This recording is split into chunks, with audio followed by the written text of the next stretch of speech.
बड़ा भाग मिली यूं मन की चोला, बड़ा भाग मिली यूं मन की चोला, बड़ा भाग मिली यूं मन की चोला, बड़ा भाग मिली यूं मन की चोला। भागवत माता की कृष्ण नाम बोला, भागवत माता की कृष्ण नाम बोला, कृष्ण नाम बोला, राम नाम बोला, कृष्ण नाम बोला, राम नाम बोला। काम काज सभी अपनों पर करा, काम काज सभी अपनों पर करा। मन की चुरावत करा, मन की चुरावत करा। सीताराम राधे श्याम भज करा, सीताराम राधे श्याम भज करा। चुरावत करा, हरि मन की चुरावत करा।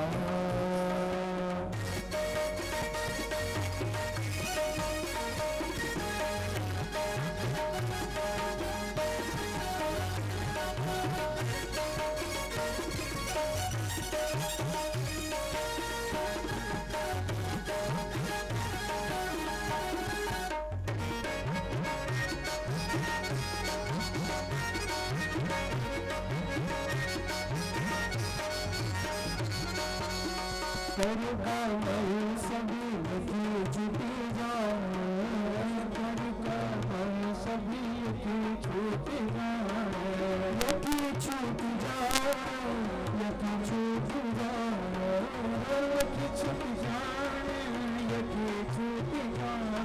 आगाम पूर्ण करी करा इन काम आए, आगाम पूर्ण करी करा जिन काम आए। आगाम पूर्ण करी करा जिन काम आए, आगाम पूर्ण करी करा जिन काम आए। भागवत माने की, भागवत माने की कृष्ण नाम बोला, भागवत माने की कृष्ण नाम बोला। मन की चुरावत करा, मन की चुरावत करा। सीताराम राधे श्याम भज करा, सीताराम राधे श्याम भज करा। मन की चुरावत करा, मन की चुरावत करा। सीताराम राम राम, सीताराम राम राम, सीताराम राम राम, सीताराम राम राम, सीताराम राम राम राधे श्याम श्याम श्याम, सीताराम राम राम राधे श्याम श्याम श्याम, सीताराम राम राम राधे श्याम श्याम श्याम, सीताराम राम राम राधे श्याम श्याम। हरे राम जय जय। बोले श्रीमद् भागवत महापुराण की जय। तो श्रीमद् भागवत महापुराण के प्रथम स्कंद और द्वितीय स्कंद की कथा आपने सुनी। तृतीय स्कंद से लेकर के और 12वें स्कंद तक 10 पुराण के लक्षणों का घटन होता है। अत्र सर्गो विसर्गश्च स्थानम पोषण मूतयः मनवंतरे सानुकथा निरोधो मुक्तिराश्रयः।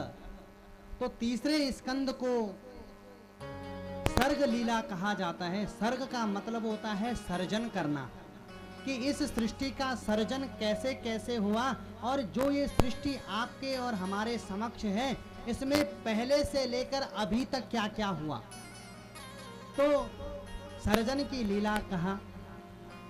सूत जी महाराज ने कहा कि हे ऋषियों, बहुत जब महाभारत का युद्ध प्रारंभ होने वाला था तो उस समय श्री विदुर जी महाराज अपने समृद्धिमान गृह को छोड़ करके चले गए थे। तो पूछा कि महाराज विदुर अपने घर को छोड़ करके जाने की क्या जरूरत पड़ी। तो विदुर जी महाराज ने इसलिए अपना घर छोड़ा राजन, क्योंकि जब पांडवों में और कौरवों में महाभारत का युद्ध निश्चित हुआ तो भगवान कृष्ण ने कहा कि एक बार मैं अंतिम प्रयास करने के लिए कौरवों के पास जाता हूं, और शांति दूत बन करके भगवान आए। तमाम तरीके से समझाया लेकिन युवराज दुर्योधन को समझा नहीं पाए, और दुर्योधन ने कहा कि हे केशव, सूच्यग्रम नैव दास्यामि बिना युद्धेन केशव। हे केशव, बिना युद्ध किए हुए तो पांडवों को मैं 1 इंच भूमि भी दान नहीं दूंगा। तो भगवान कृष्ण ने कहा कि क्यों भाई दुर्योधन, ये धर्म है क्या?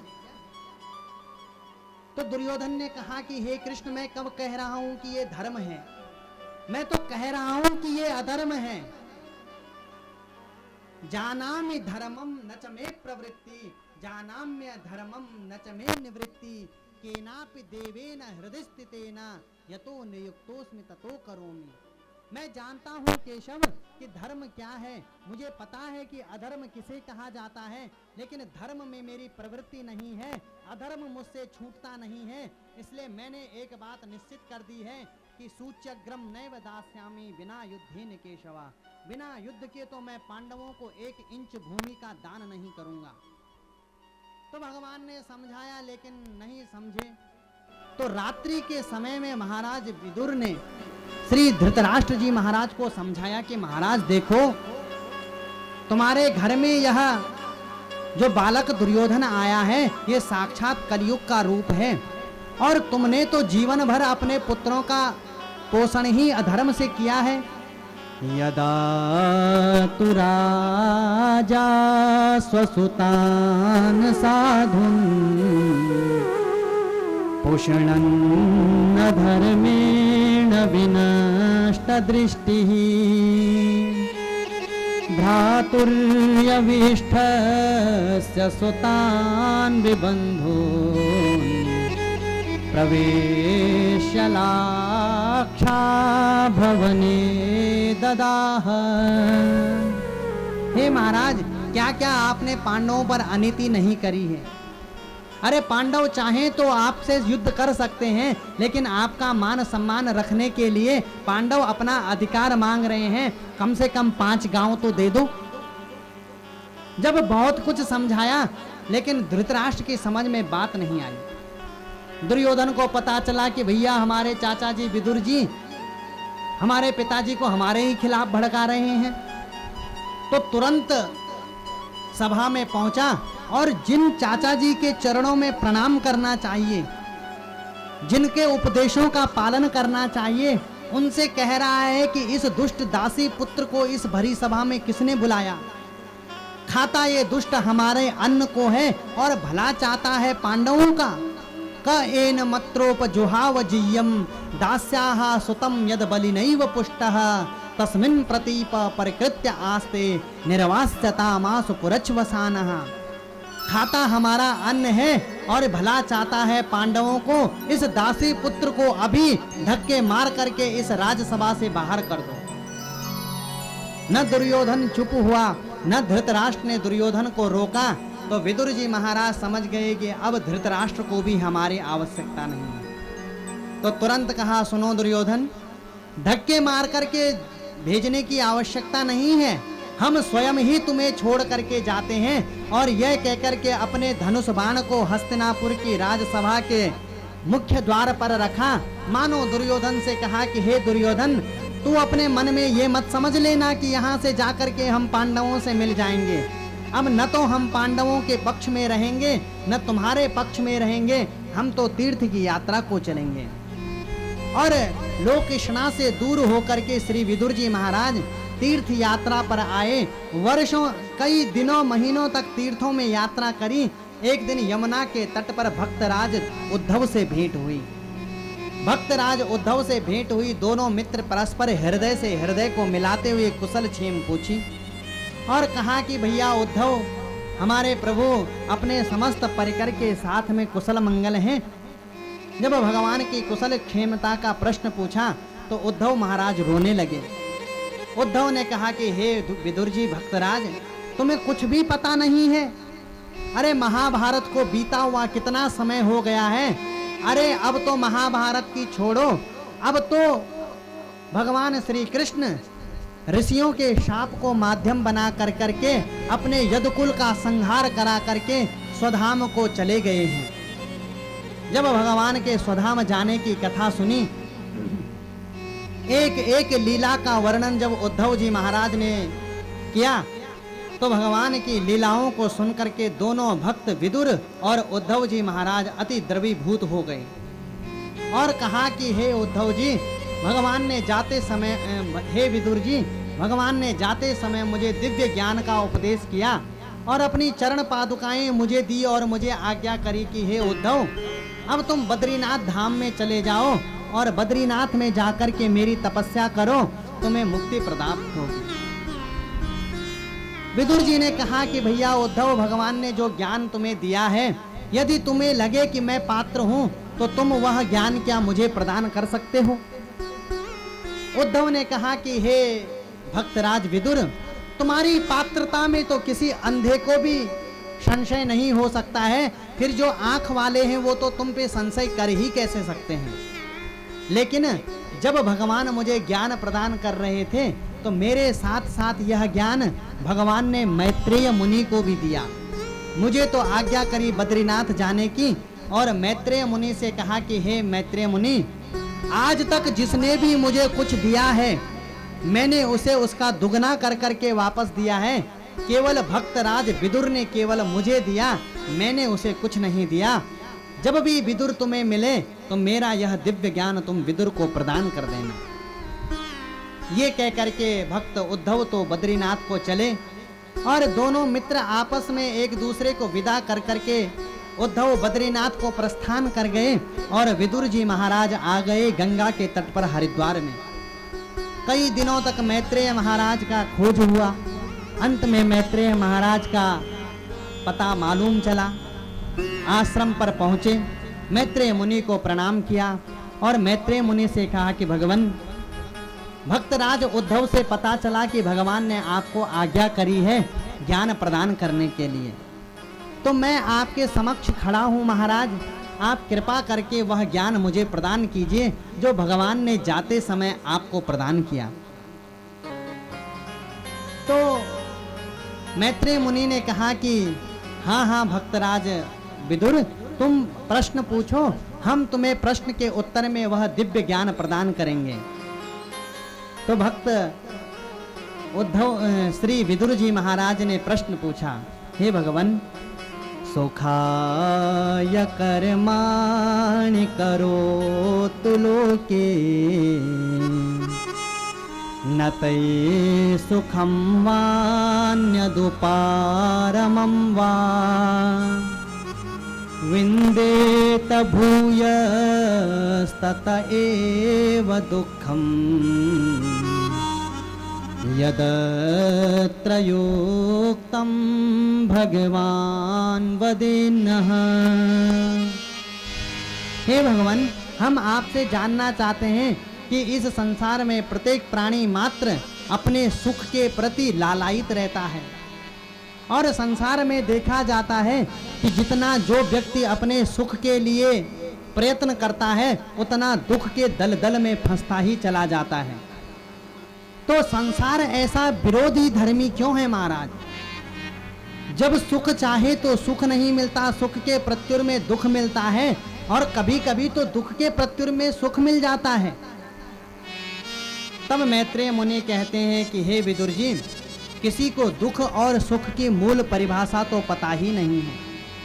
प्राणी मात्र अपने दुख के निराकरण को ही केवल सुख समझता रहता है, इसलिए वह सुख प्राप्त करते करते दुख में ही धंसता रहता है।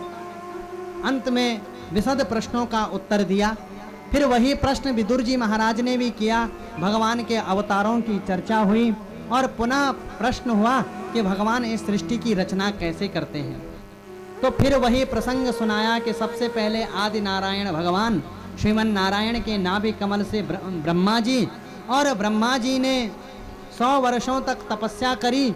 भगवान के ज्ञान को आत्मसात करने के पश्चात, भगवान की आज्ञा को शिरोधार्य करने के बाद, भगवान की माया से अधिष्ठित होकर के ब्रह्मा जी ने सर्वप्रथम इस मनः सृष्टि के द्वारा अपने 4 पुत्रों को जन्म दिया, सनक, सनंदन, सनातन और सनत कुमार।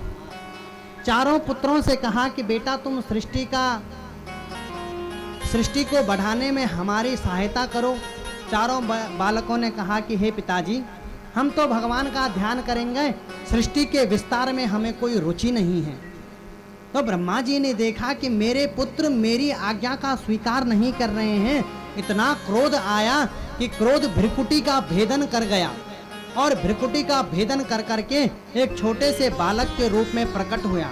तो रोते हुए उस बालक ने प्राकट्य लिया, इसलिए उसका नाम पड़ा रुद्र। बोल शंकर भगवान की जय। रुद्र भगवान से कहा कि हे बेटा, तुम इस संसार को रचने में हमारी मदद करो, सहायता करो। भगवान शंकर ने तमाम भूत प्रेतों की, डाकनी साकनी पिशाचों की सृष्टि को बढ़ाना प्रारंभ करा। ब्रह्मा जी ने कहा रहने दे, तेरे ऐसे भूत प्रेतों की सृष्टि में रहेगा कौन? ब्रह्मा जी ने भी, जब शंकर जी से भी सृष्टि नहीं रची गई तो ब्रह्मा जी बड़े दुखी हो गए। अपने शरीर से छाया से कर्दम को प्रकट करा, पीठ से अधर्म को प्रकट करा, जिह्वा से सरस्वती को प्रकट किया, लेकिन सृष्टि बढ़ी नहीं। जब सृष्टि नहीं बढ़ी तो पुनः अपने मानसिक सृष्टि को बढ़ाते हुए पुनः 10 पुत्रों को जन्म दिया। मरीचि रत्रिरंगिरशौ पुलस्त्यः पुलह क्रतुः भृगुर्वसिष्ठो दक्षश्च दशमस्तत्र नारदः। मरीचि, अत्रि, अंगिरा, पुलह, पुलस्त्य, पुलह, क्रतु, भृगु, वशिष्ठ और 10वें नंबर के नारद जी महाराज। लेकिन सृष्टि का विस्तार नहीं हुआ। अंत में ब्रह्मा जी ने अपने तपोबल से अपने देह के 2 हिस्से किए। मतलब ऐसा नहीं कि अपने को चीर डाला, लेकिन 2 ही हिस्से हैं, एक बायां हिस्सा एक दायां हिस्सा। तो दाहिने हिस्से से एक पुरुष को जन्म दिया और बाएं हिस्से से एक महिला को जन्म दिया, स्त्री को जन्म दिया। जो पुरुष हुआ उसका नाम पड़ा मनु, और जो स्त्री हुई उसका नाम हुआ सतरूपा। अपने पुत्र मनु को आज्ञा करी कि हे पुत्र, तुम हमारे पुत्र हो, सृष्टि के विस्तार में हमारी सहायता करो। मनु महाराज ने कहा कि पिताजी, हम अवश्य आपके सृष्टि विस्तार में आपकी सहायता जरूर करेंगे, लेकिन जरा बताइए तो सही, हम सृष्टि बनाएं कहाँ? क्योंकि धरती तो जल में डूबी हुई है। हिरण्याक्ष नाम का दैत्य जो है वो धरती को लेकर के सोया हुआ है महाराज। ब्रह्मा जी अति प्रसन्न हुए। ब्रह्मा जी ने सोचा कि मैंने आज्ञा दी और इसने मान लिया, ऐसी बात नहीं है। ये मानव है, विचारशील प्राणी है। तो ब्रह्मा जी ने ध्यान किया, और ध्यान करते ही ब्रह्मा जी की नासिका से एक छोटा सा वराह प्रकट हुआ, और देखते ही देखते भूधराकार हो गया। बोल वराह भगवान की जय। तमाम ऋषियों ने, महात्माओं ने भगवान वराह की स्तुति करी। गर्जना तर्जना करते हुए भगवान वराह उस कारणारणों में कूदे और हिरण्याक्ष के चंगुल से उस धरती को छुड़ाया, अपनी दाढ़ों पर रखा और रख करके उसमें प्राण शक्ति का संचार किया। अब मैत्रेय मुनि ने जब ये बात कही तो विदुर जी महाराज परेशान हो गए। बोले महाराज अभी तो सृष्टि बनी ही नहीं, तो ये हिरण्याक्ष नाम का दैत्य आ कहां से गया, ये पहले ही कहां से आया। बोले देखो, जब ब्रह्मा जी इस धरती का रचना करते हैं सृष्टि की, तो यथा धाताम पूर्ववत, जैसे पहले रचना की थी वैसे ही रचना करते हैं। पूर्व काल में एक कश्यप नाम के महात्मा हुए, इनकी बहुत सारी पत्नियां हैं, दिति, अदिति, विनिता, काष्ठा, सब पत्नियां हैं। इनमें से एक पत्नी का नाम है दिति। एक बार संध्या का समय था और संध्या के समय में श्री कश्यप जी महाराज अपने आश्रम पर बैठ करके संध्या वंदन का कार्यक्रम के लिए प्रस्तुत हो रहे थे। इतने में देवी दिति आई और दिति ने रति का दान अपने पति से मांगा। तो कश्यप महात्मा ने कहा कि हे देवी, एषा घोरतमा वेला घोराणां घोर दर्शनां चरन्ति यस्यां भूतानि भूतेशानुचराणि। हे देवी, जरा देखो, ये संध्या का समय है और संध्या के समय में जो स्त्री गर्भ का धारण करती है, निश्चित ही कोई संत महात्मा प्रकट होने वाला नहीं है, क्योंकि यह समय भगवान शंकर के भ्रमण करने का है। उन भगवान शंकर भूत पिशाचों के साथ में वह भ्रमण करते हैं, इसलिए ऐसी बेला में गर्भ धारण करना ठीक नहीं है। लेकिन दिति मानी नहीं। अंत में भगवान की इच्छा मान करके श्री कश्यप महात्मा ने देवी दिति को रति का दान किया। स्नान ध्यान संध्या वंदन करने के पश्चात महाराज कश्यप ने कहा कि हे देवी, तुम अपने चित्त को अपने वश में नहीं रख पाई। यह समय भी बड़ा कठिन और दारुण था, इसलिए अब तुम्हारे उदर से, गर्भ से कोई भगवत भक्त पुत्र प्रकट नहीं होंगे। अब तो तुम्हारे गर्भ से दो महान आतताई दैत्य प्रकट होंगे, जो सारे संसार में त्राही त्राही मचा देंगे। महाराज,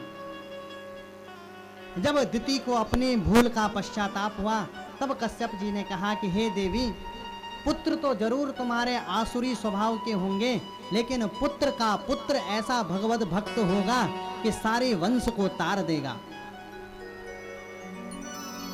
श्री कश्यप जी का तेज माता दिति ने अपने गर्भ में 100 वर्ष तक धारण किया। 100 वर्ष में ऐसी तपस्या का तेज बनाया, उस गर्भ के तेज से स्वर्ग तक जलने लगा। स्वर्ग के तमाम देवता जो है ब्रह्मा जी के पास, ब्रह्मा जी से कहा कि हे महाराज, जिन बालकों का अभी तक जन्म नहीं हुआ है, ऐसे बालकों का यदि जब जन्म होगा तो ये तो संसार को रहने लायक नहीं रखेंगे। महाराज, आखिर ऐसे दिति के गर्भ में कौन आ गए हैं कि जो दिति के गर्भ में इतनी ज्वालाएं प्रकट हो गई हैं। महाराज, तो तब ब्रह्मा जी कहते हैं कि मानसा में सुता युष्मत् पूर्वजा सनकादय चेरुर्विहाय शाम लोकान् लोकेषु विगत स्पृहा। बोले हे देवताओं, एक बार मेरे मानस पुत्र सनक, सनंदन, सनातन और सनत कुमार, जो कि तुम्हारे पूर्वज हैं, वो बैकुंठ में गए। बैकुंठ में जब पहुंचे तो भगवान के पार्षद जय और विजय ने उन्हें रोका। देखो, भगवान के 4 पार्षद मुख्य हैं, वैसे तो 8 हैं, लेकिन जोड़ी में 4-4 हैं। पहले का नाम है कुमुद और कुमुदाक्ष, दूसरे का नाम है बल और सुबल, तीसरे का नाम है जय और विजय, और चौथे का नाम है नंद और सुनंद।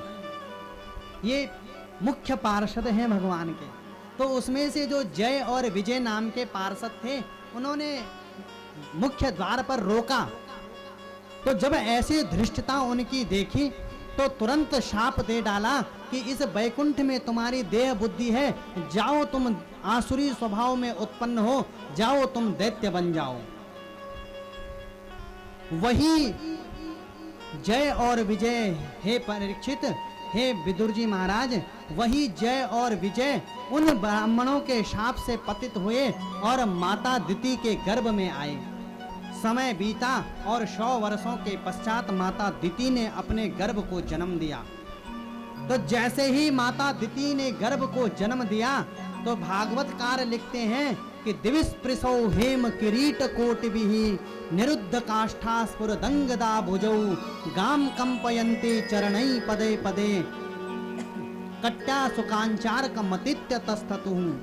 महाराज ये बालक पैदा बाद में हुए और बड़े इतने पहले ही हो गए कि आकाश मुकुट छूने लगा महाराज इनका। जब ऐसे बालकों को देखा कश्यप ने इनका नाम रखा हिरण्याक्ष और हिरण्यकश्यपु। इसमें जो बड़ा भाई है वो है हिरण्यकश्यपु और छोटा भाई है वो है हिरण्याक्ष। एक दिन हिरण्याक्ष ने अपने बड़े भाई से कहा कि भैया ओ महाराज, इन भुजाओं में बल पराक्रम तो बहुत दिया भगवान ने, लेकिन आज तक लड़ने वाला कोई मिला नहीं। तो तू ऐसा कर कि तू राज्य को संभाल, मैं जरा जाकर के थोड़ा अपनी रण पिपासा को शांत करके आता हूं। तो गदा उठाई हिरण्याक्ष ने और सबसे पहला धावा बोला स्वर्ग पर। स्वर्ग के सारे देवी देवता इससे डर करके भागे और डर करके भाग करके महाराज सब गिरी कंदराओं में सब देवताओं का अपमान करके चला। समुद्र के किनारे पहुंचा। समुद्र में वरुण देवता से कहा, क्यों भैया दाढ़ी वाले बाबा जी, अरे आपका हमने बहुत नाम सुना है। हमने सुना है कि आपने अपने जीवन में बड़े युद्ध किए हैं। अरे नेक 2-2 हाथ हमसे भी हो जाएं तो आनंद आ जाए।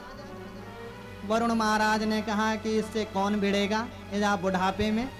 बोले देख भैया, जब हम जवान थे ना तो हमारे भी लड़ने की खुजली बहुत मचती थी हमें, लेकिन अब वृद्ध हो गए हैं, अब लड़ नहीं सकते। लेकिन आशीर्वाद देते हैं तुझे बेटा कि एक दिन तुझे कोई ऐसा जरूर मिलेगा जो तेरी लड़ने की इच्छा को, रण पिपासा को शांत करेगा और ऐसा शांत करेगा कि तू ही शांत हो जाएगा।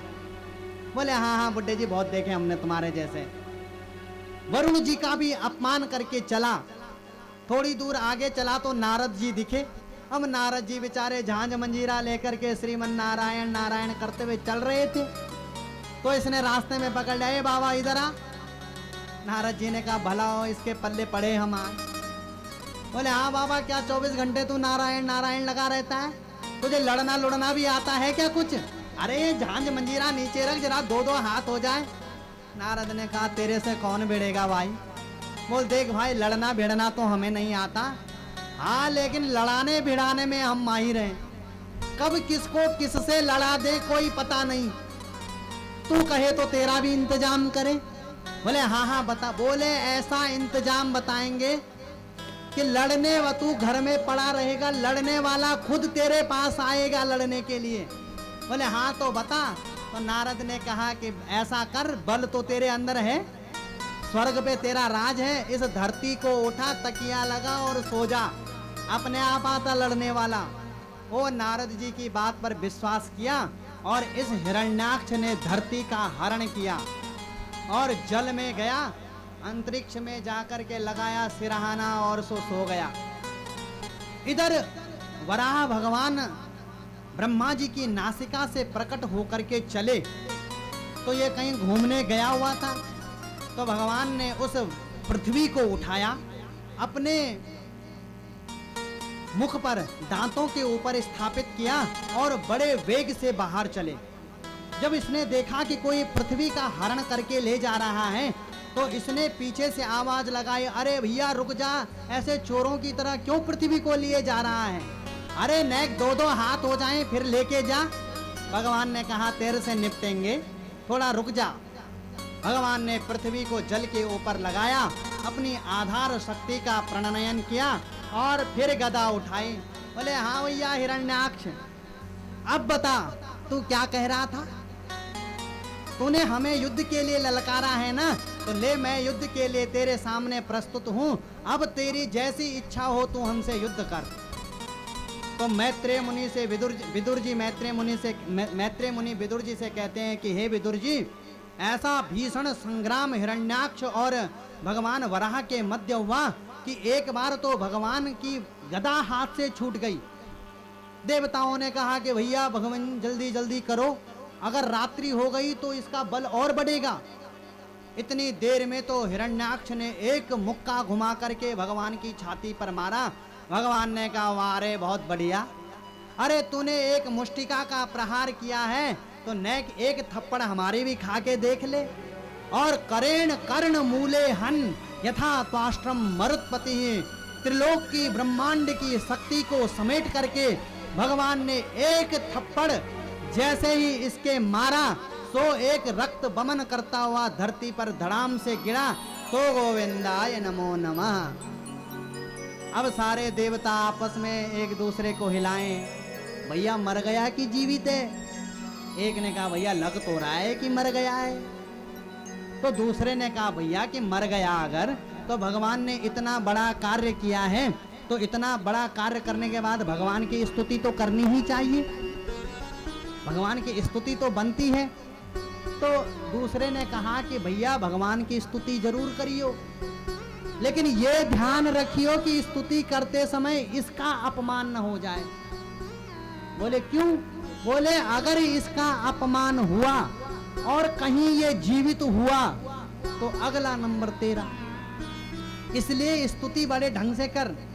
तो कर रहे हैं स्तुति।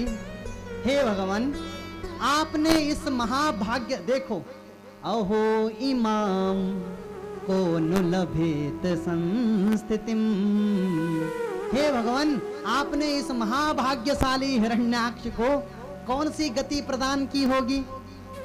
अरे बड़े बड़े योगी महात्मा जन भी आपकी एक झलक पाने के लिए लालायित रहते हैं और महाराज मरकर भी फटी फटी आंखों से आपको ही देख रहा है। यम योगिनो योग समाधिनारहो ध्यायन्ति लिंगा दसतो मुमुक्षया तस्तेष दैत्य ऋषभ पदाहतो मुखं प्रपश्यन् स्तनुमुत्ससर्जः। हे भगवान ये महाभाग्यशाली हिरण्याक्ष मरने के पश्चात भी आपको ही देख रहा है, इसलिए अति महाभाग्यवान है। भगवान ने जब एक चरण का प्रहार किया तब विश्वास हुआ देवताओं को कि अब यह मर चुका है, तब स्तुति करी भगवान की। नमो नमस्ते खिलयज्ञतन्तवे स्थितो गृहीता मलसत्वमूर्तये दिष्ट्या हतोऽयं जगता मरुन्तु त्वत्पादभक्त्या वयमीश निवृताः। दिव्य स्तुति करी बोल वराह भगवान की। अपनी प्राण शक्ति का संचरण करने के पश्चात भगवान वराह तो अंतर ध्यान हुए। मनु और शत्रुपा ने मैथुनी सृष्टि का आधार लेकर के इस संसार को बढ़ाने का कार्य प्रारंभ किया। 3 पुत्र हुए, 2 पुत्र हुए कालांतर में और 3 कन्याएं हुई। प्रियव्रत और उत्तानपाद नाम के 2 पुत्र हुए। आकुति, देवभूति और प्रसूति नाम की 3 कन्याएं हुई। लेकिन सृष्टि जब बढ़ी नहीं तो ब्रह्मा जी ने अपने पुत्र करदम से कहा कि हे करदम तुम भगवान की तपस्या करो और सृष्टि को बढ़ाने में हमारा साथ दो। तो भगवान की तपस्या करदम मुनि ने करी। 10,000 वर्ष तक तपस्या करी। तब भगवान ने प्रसन्न होकर के कहा कि हे ऋषि मैं तुम्हारी तपस्या का भाव जानता हूँ। आज से 3 दिन के पश्चात तुम्हारे यहाँ राजा अपनी पुत्री को लेकर के आएगा, तुम उससे विवाह कर लेना और तुम्हारे गृहस्थाश्रम से प्रसन्न होकर के मैं स्वयं तुम्हारे घर में पुत्र बन करके आऊँगा। भगवान की आज्ञा को शिरोधार्य किया। ठीक 3 दिन के पश्चात मनु महाराज अपनी पुत्री देवभूति के साथ में करदम मुनि के द्वार पर आए। अपने द्वार पर राजा को आया हुआ जब ऋषि ने देखा तो 3 आसन दिए। महाराज मनु बैठे, देवी शत्रुपा बैठी, लेकिन देवभूति ने सोचा कि मेरे पिता विवाह करवाने के लिए मेरे को यहाँ लेकर के आए हैं। यदि मैं इस आसन को ग्रहण करती हूँ तो मन से तो मैं अपना पति स्वीकार कर ही चुकी हूँ, तो पति से मैंने सेवा कराई ऐसा माना जाएगा, और नहीं स्वीकार करती हूँ तो पति की आज्ञा की अवहेलना होगी। तो भगवती ने क्या किया कि अपने दक्षिण हस्त को उस आसन पर रखा और स्वयं भूमि पर विराजमान हुई। कर्दम मुनि को लगा कि योग्य पात्र है। कहा कि हे राजन, मैं आपकी पुत्री से विवाह करने के लिए तैयार हूं, लेकिन मेरी एक शर्त है। एक संतति हो जाने के पश्चात मैं संन्यास ग्रहण कर लूंगा। फिर आपकी पुत्री को और आपको ये नहीं लगना चाहिए कि जब संन्यास ही ग्रहण करना था तो विवाह क्यों किया। शतरूपा ने मनु महाराज की ओर देखा, दोनों माता पिता ने पुत्री की ओर देखा। पुत्री ने कुछ नहीं कहा तो मौनम स्वीकृति लक्षणम, मौन का धारण किया और ब्रह्म विधि से देवहूति का विवाह ऋषि करदम के साथ हुआ।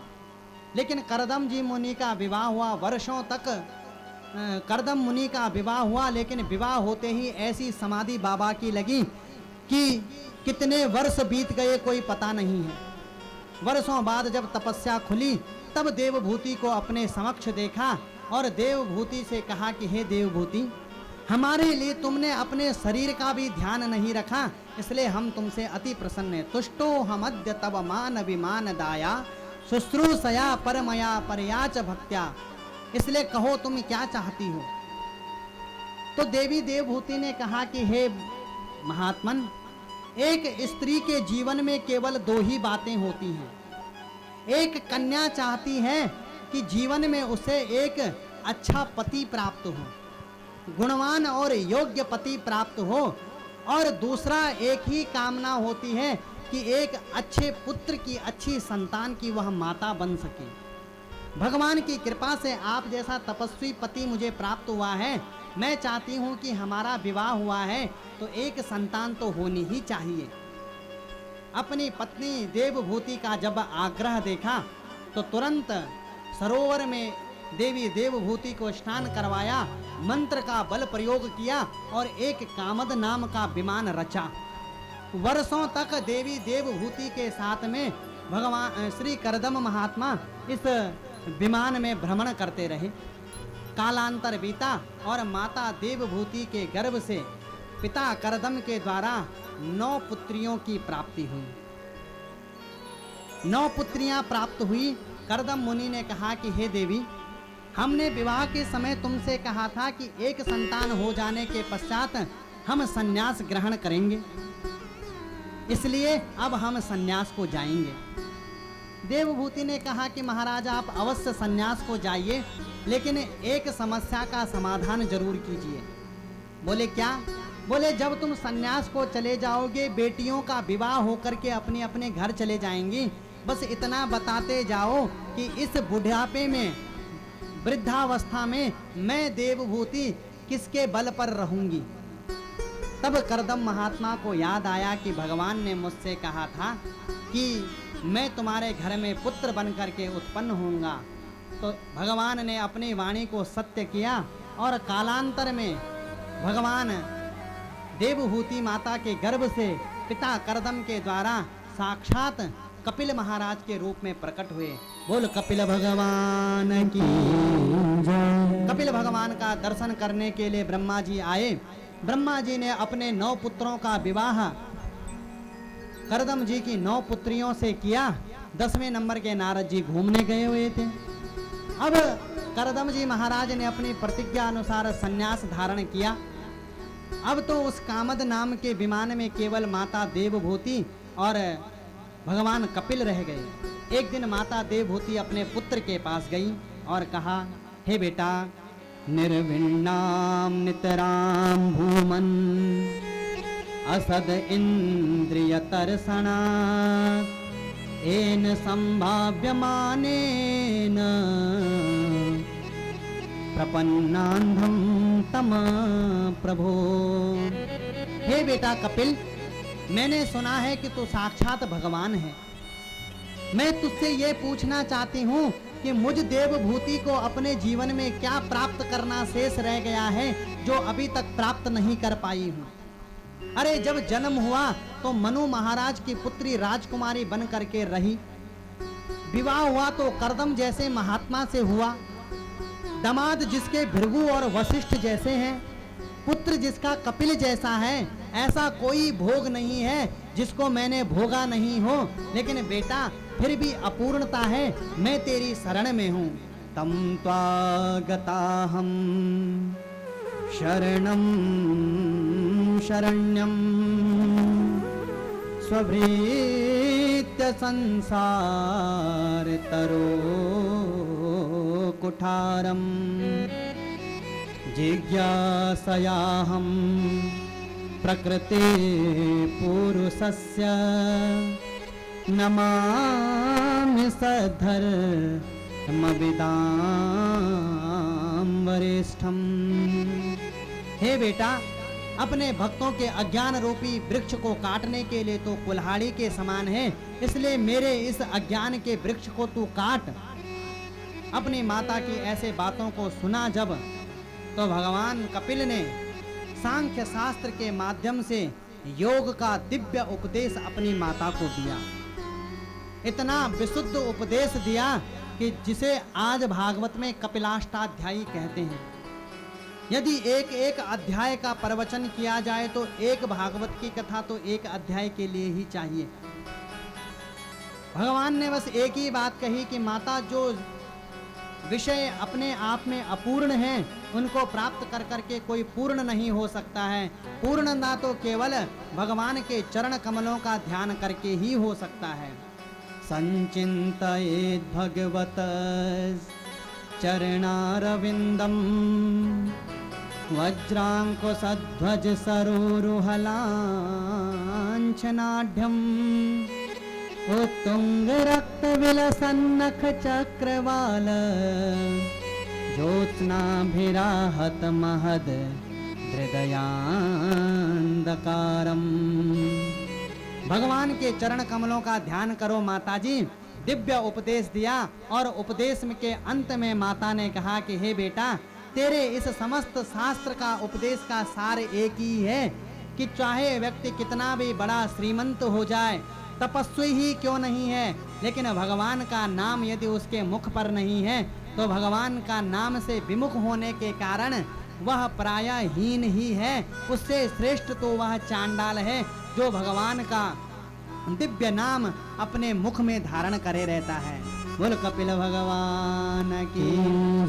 तो कपिल भगवान के इस दिव्य उपदेश का एक ही अर्थ निकलता है कि भगवान का नाम जिह्वा पर होना चाहिए। तो भगवान का नाम यदि आपकी जिह्वा पर है तो भगवान का नाम यदि आपकी जिह्वा पर है तो आपका कल्याण अवश्य होगा। तो एक क्षण हरि नाम में अपने को डुबाइए। आइए अंतिम कथा में चलेंगे।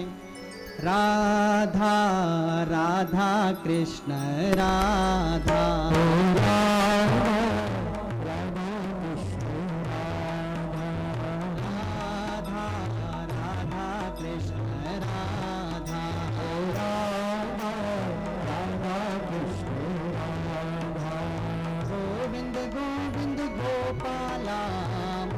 मनोहर नंद लाला गोविंद गोपाला मुरली मनोहर नंद लाला गोविंद गोविंद गोपाला मुरली मनोहर नंद लाला गोविंद गोविंद गोपाला मुरली मनोहर नंद लाला। राधा राधा कृष्ण राधा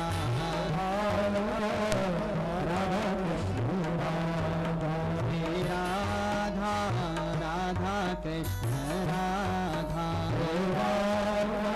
राधा कृष्ण राधा गोविंद गोविंद गोपाला मुरली मनोहर नंद लाला गोविंद गोविंद गोपाला मुरली मनोहर नंद लाला गोविंद गोविंद गोपाला मुरली मनोहर नंद लाला गोविंद गोविंद गोपाला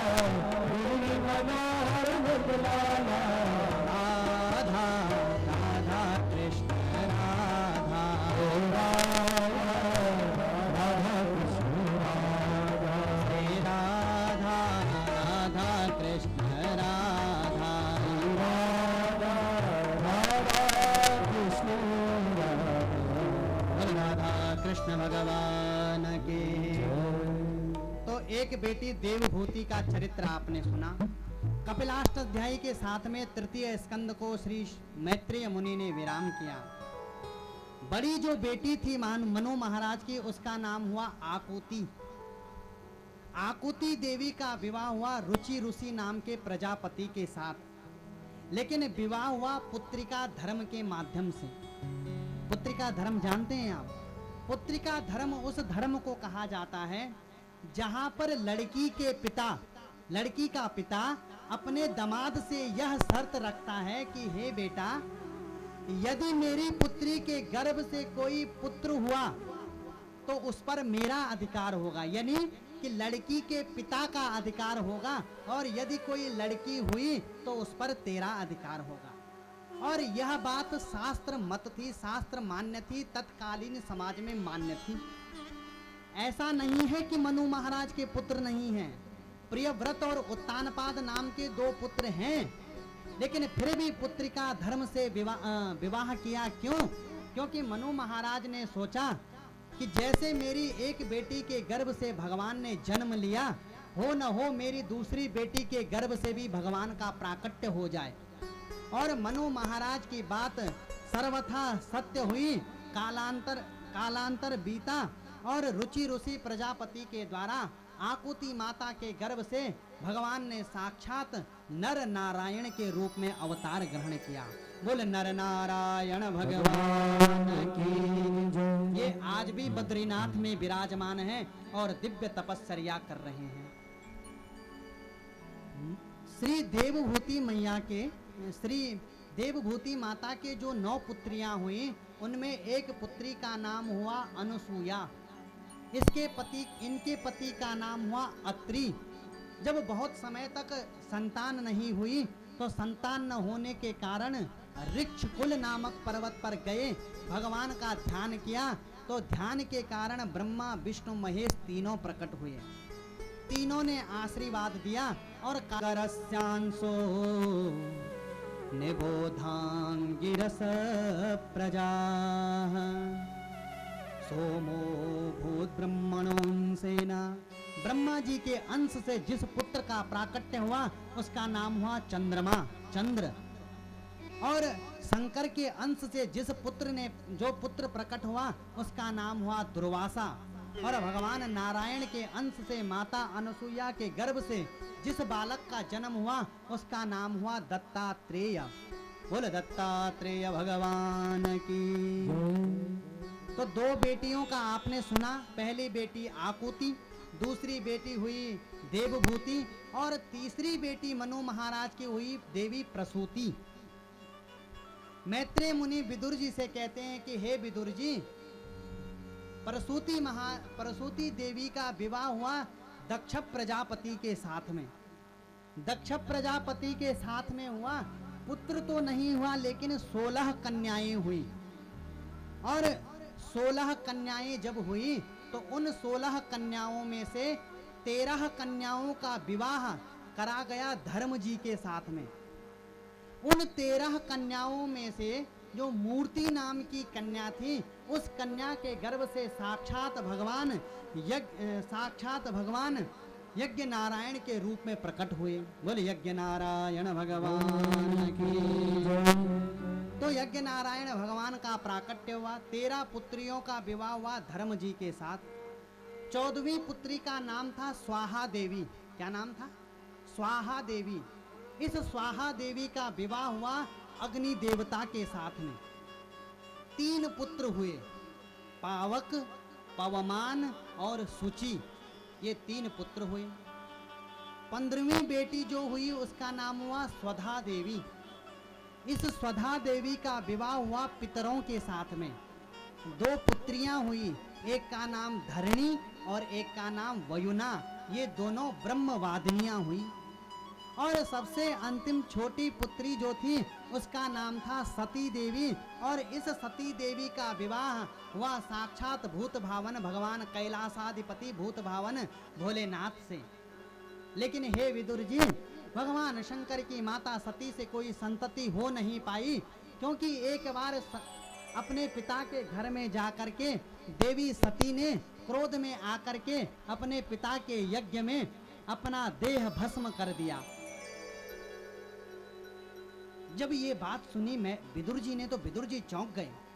बोले अरे महाराज, अरे कहाँ तो कर्पूर गौरम करुणा अवतारम भगवान शंकर भूत भावन भोलेनाथ, और उनका ऐसा क्या अपमान हो गया, उन्होंने ऐसा क्या अपमान दक्ष प्रजापति का किया कि जो बेटी को बाप के घर में जाकर के मरना पड़ा महाराज। तो तब मैत्रेय मुनि ने कहा कि सुनो विदुर, एक बार ब्रह्मा जी ने अपने पुत्र दक्ष को जब समस्त लौकिक क्रिया कांड में जब बड़ा दक्ष देखा तो इसका नाम तो दक्ष ही था, इसे प्रजापति बना दिया। और प्रजापति बनाया तो प्रजापति बन कर करके इसके मन में अति अहंकार उत्पन्न हो गया। बाबा तुलसीदास लिखते हैं ना अपने रामचरित में कि बड़े अधिकार दक्ष जब पावा, बड़े अधिकार दक्ष जब पावा, बड़े अधिकार दक्ष जब पावा, बड़े अधिकार दक्ष जब पावा, अति अभिमान हृदय तब आवा,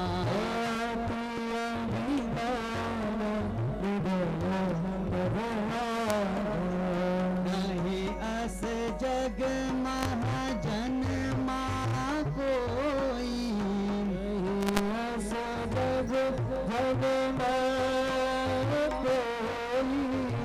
भूता पाई जाहि मद नाही, प्रभुता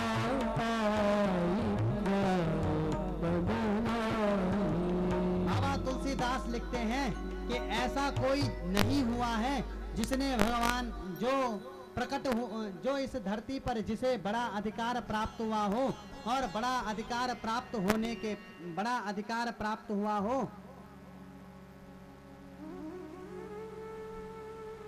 अच्छा, एक सूचना है आपके लिए, आप जितने लोग भी कथा सुन रहे हैं, इनमें से अगर किसी का भी वाहन बाहर मार्ग में खड़ा हो, सड़क में खड़ा हो, तो कृपया अपने अपने वाहनों को हटाने का प्रयत्न करें।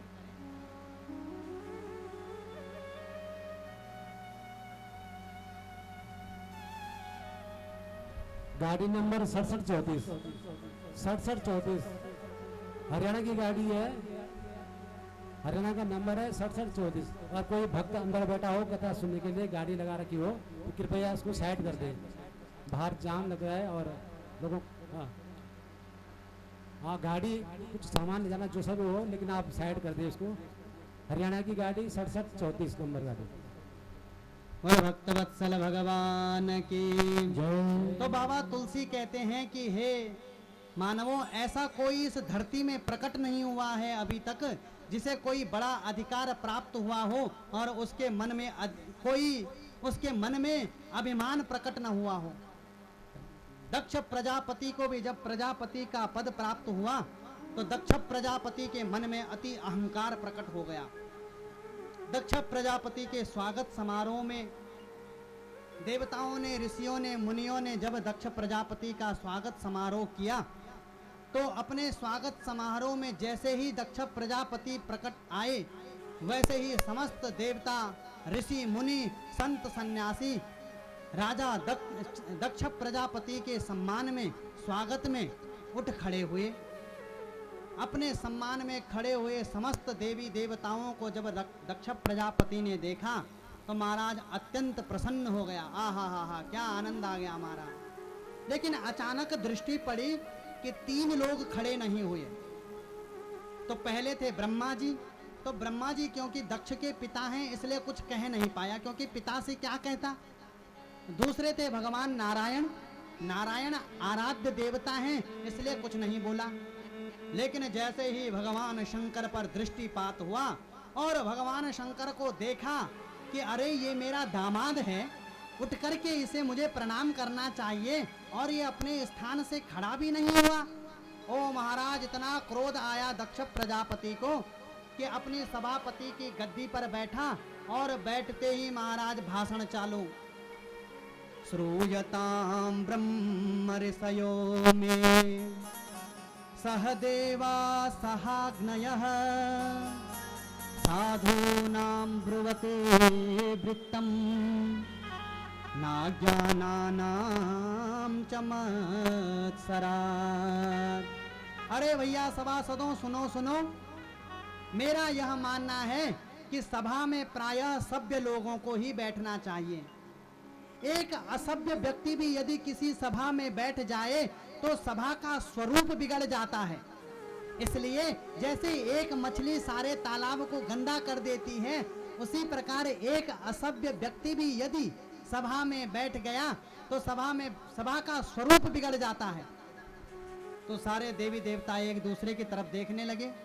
अरे भैया, ये दक्ष प्रजापति को कौन असभ्य दिखाई दे रहा है? अब जब आपस में कानाफूसी करने लगे तो दक्ष प्रजापति ने गरज करके कहा, अरे मूर्खों, एक दूसरे से क्या बात कर रहे हो? अरे तुम्हें ये शंकर दिखाई नहीं दे रहा है? इससे बड़ा असभ्य तो कोई हो ही नहीं सकता है। अरे राम राम राम, कभी जीवन में मानवों के, इंसानों के बीच में बैठा होता तो न पता होता इसे कि सभा में कैसा बैठा जाता है। प्रेतावासेषु घोरेषु, अरे 24 घंटे शमशान में ही पड़ा रहता है। भूत प्रेतों के साथ में ही इसने अपना जीवन बिता दिया। अयम तु लोकपालानाम यशोघ्नो निरपत्रपः, अरे बड़ा निर्लज्ज है। ऐसी ऐसी गालियां देना प्रारंभ किया। तो एक देवता ने पूछा कि महाराज, अगर आपको शंकर में इतना ही दोष दिखाई दे रहा है, इतने ही दुर्गुण भगवान शंकर में हैं, तो अपनी बेटी का विवाह क्यों कर दिया? तो महाराज जैसे आग में कोई घी डाले, ये तो और तमक उठा। बोले, मैं और इसके साथ अपनी पुत्री का विवाह करता? अरे वो तो मेरे पिता ब्रह्मा जी नहीं माने, तो अपने पिता की आज्ञा को धारण कर करके मैंने अपनी पुत्री का विवाह इस शंकर से किया। अन्यथा कहाँ मेरी मृगलोचनी कन्या और कहाँ ये बंदर जैसी आंख वाला शंकर। गृहीत्वा मृग सावाक्षाः पाणी मरकट लोचनः। जब महाराज तमाम गालियां सुनानी प्रारंभ करी तो भगवान शंकर तो कुछ नहीं बोले। वो तो भगवान शंकर हैं, लेकिन भगवान शंकर कुछ नहीं बोले। लेकिन भगवान शंकर के गण नंदीश्वर से रहा नहीं गया। तमक करके उठ करके खड़े हुए नंदीश्वर कि आज दक्ष को मैं उत्तर दूंगा। भगवान शंकर ने कहा, बेटा बैठ जा, ससुराल की गालियां सबको खानी पड़ती हैं। हाँ, वो बात अलग है, लोग विवाह के समय खाते, हम थोड़ा बाद में खा रहे हैं, लेकिन खानी सबको पड़ती हैं। अभी तेरा हुआ नहीं है ना, बैठ जा। जैसे तैसे नंदीश्वर को शांत किया, लेकिन दक्ष प्रजापति का दुस्साहस इतना बढ़ता चला गया कि इतनी सीमा को पार कर गया कि दक्ष प्रजापति ने भगवान शंकर को शाप दे डाला। अयम तो देवयजनः इंद्रोपेन्द्रादिभिर्भुवः सहभागं न लभताम् देवैर्देवगणाधम। सुनो सुनो देवताओं, मैं घोषणा करता हूं कि आज से इस शंकर को देवताओं के साथ यज्ञ में कोई भाग प्रदान न किया जाए। जब भगवान शंकर को शाप दिया तब नंदीश्वर से नहा ही रहा गया। नंदीश्वर उठ खड़े हुए, ए दक्ष प्रजापति, अरे तुझे ये प्रजापति का पद क्या प्राप्त हो गया है? तू इतना श्रीमदान्ध हो गया है कि तू उन भगवान भूत भावन भोलेनाथ का अपमान कर रहा है, जो प्राणी मात्र के कल्याण के लिए ही विराजमान है। जब से तू आया है तब से मैं मेरा लगा हुआ है, बकरे की तरह प्रलाप किए जा रहा है। जा, मैं तुझे शाप देता हूं कि एक समय तेरे इस धड़ पर बकरे का ही मुख लग जाए। ऐसा शाप नंदीश्वर ने दिया। तो भृगु महात्मा खड़े हुए, ए नंदीश्वर, अरे भैया ससुर दमाद का आपस का झगड़ा, तू बीच में काहे को बोला? मैं भी शाप देता हूं कि सारे शिव के गण पाखंडी हो जाएं। तीसरा उठा, ए बुड्ढे बाबा, तूने हमें श्राप कैसे दिया? अब एक एक को श्राप दे, दूसरा दूसरे को श्राप दे। भगवान शंकर ने माथे पर हाथ लगाया, अरे राम राम राम राम।